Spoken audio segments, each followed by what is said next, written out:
Hello and welcome to this Amcrest tutorial. In this video, we're going to show you how to add your Amcrest smart home devices to the Amcrest View Pro app.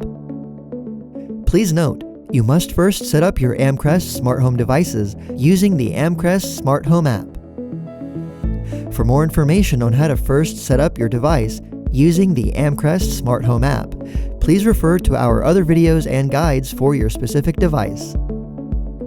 Now let's see how to view your Amcrest smart home devices using the Amcrest View Pro app.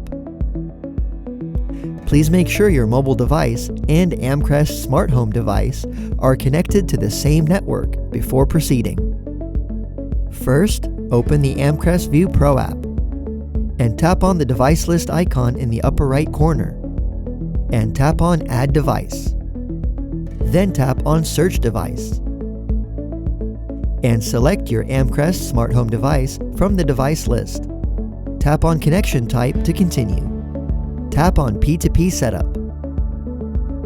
Enter a name for your camera in the device name field, and enter the password for your camera in the password field. Tap Start Live View to continue. Note that the Live View feature will be available in the Amcrest View Pro app. Other cloud-based features such as microphone, speaker, playback, and configuration will only be available in the Smart Home app. And that's all there is to it. We hope this video has helped you learn how to add your Amcrest smart home devices to the Amcrest View Pro app. Thanks for watching. Please subscribe to our channel and check out more instructional videos from Amcrest.